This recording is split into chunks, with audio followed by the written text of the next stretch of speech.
September 2008. A 158-year-old financial institution vanishes overnight.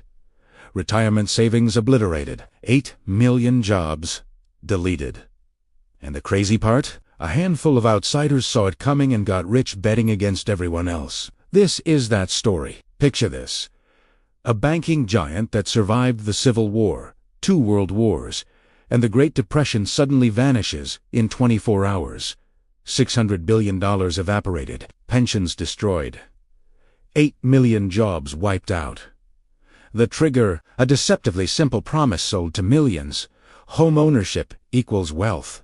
But here's what they didn't tell you about the greatest financial heist in modern history. Rewind to 2002. The internet bubble just burst.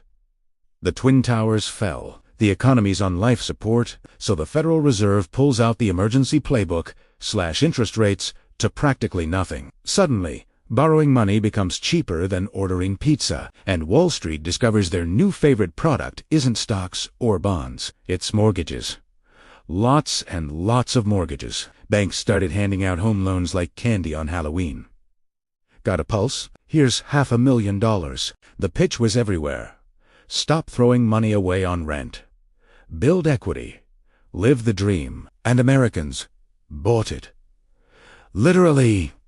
The problem: banks stopped caring if you could actually afford the house. They invented something beautiful called subprime mortgages. Translation: we'll lend money to absolutely anyone. No steady income? No problem. Terrible credit score? We got you. Can't prove you have assets? Who cares? They even created something called ninja loans. No income, no job, no assets. Yes, that's real. Baristas were getting approved for luxury condos. Part-time workers were buying investment properties. The guy delivering your pizza owned 3 houses. This wasn't responsible lending. This was financial roulette with someone else's chips. Housing prices went vertical. Your neighbor's starter home doubled in value overnight. People started treating real estate like day trading. Buy a property Monday, flip it Friday, pocket 50 grand. Teachers were becoming real estate moguls. College students were managing property portfolios. Everyone had a side hustle, and that hustle was houses. The underlying assumption: prices would climb forever because they always had. Spoiler alert, they didn't. But the really crazy part was happening behind the curtain on Wall Street. Banks realized they were sitting on mountains of these risky loans. So they got creative. They bundled thousands of mortgages together, sliced them up, and repackaged them as investment products called mortgage-backed securities. Think of it as taking 1,000 lottery tickets, mixing them together, and selling shares of the pile. Genius. Right. Except most of those lottery tickets were losers. Here's where it gets criminal. These bundles were full of loans to people who could barely afford groceries, let alone mortgages. But Wall Street needed them to look safe, so they went to the credit rating agencies, the financial world's referees, and asked for AAA ratings. The highest possible grade, safer than government bonds, they said. And the agencies, they gave them out. Like participation trophies. Why? Because the banks were paying them. Imagine hiring a home inspector who only gets paid if he says your house is perfect. That's what happened. Insiders knew these securities were toxic. Emails later revealed, analysts calling them garbage, junk, and worse. But publicly, AAA rated. Safe as Sousa. The irony is painful. Wall Street took these mortgage bundles and went even further. They created something called collateralized debt obligations, or basically, they took the risky parts nobody wanted, mixed them with other risky parts, and somehow convinced everyone the combination was less risky. It's like blending spoiled milk with expired yogurt and calling it organic. Not everyone was blind, though. A small group of investors, the outcasts and contrarians, actually read the fine print. They saw the house of cards. They understood that millions of Americans were one missed paycheck away from defaulting. So they asked Wall Street a provocative question: can we bet against this? Can we short the housing market? Wall Street laughed. Short housing? That's adorable. Sure, we'll take your money. They created credit default swaps, essentially insurance policies that paid out if the mortgage securities failed. Wall Street was so confident housing would never crash that they happily collected premiums from these skeptics. They thought it was free money. Plot twist. It wasn't.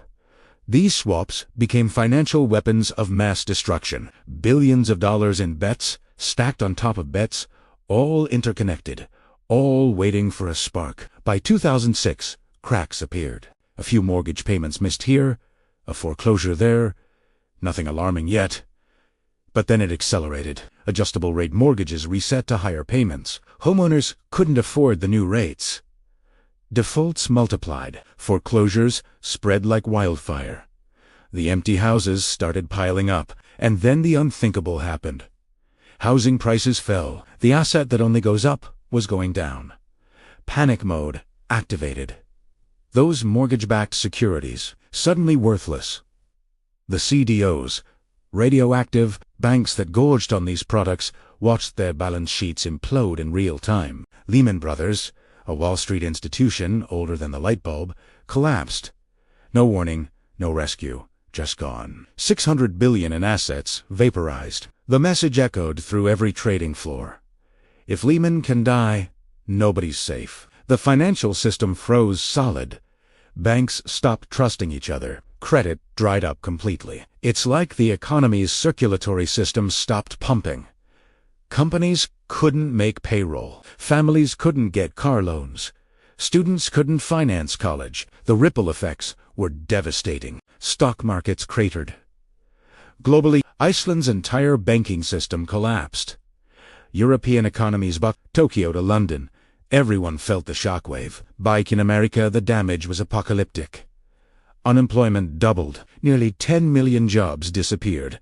4 million families lost their homes. Retirement accounts were slashed in half. $19 trillion in household wealth simply evaporated. People who played by the rules, who never missed a payment, suddenly owed more on their houses than the houses were worth. Underwater?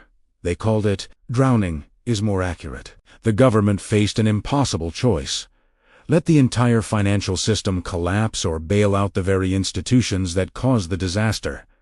October 2008, they chose the bailout. $700 billion from taxpayers to rescue the banks. The program was called TARP, but it felt more like extortion. Too big to fail, they said. Let them collapse, and the whole economy goes with them. So the money flowed. AIG, the insurance company that sold those credit default swaps, got over $180 billion in aid. Banks got billions each. Even car companies got bailout funds. The Federal Reserve dropped interest rates to zero and started printing money through quantitative easing. Trillions of dollars created from thin air to buy toxic assets and stabilize markets. It was unprecedented. It was necessary. It was also deeply unfair. Because while Wall Street got rescued, Main Street got wrecked.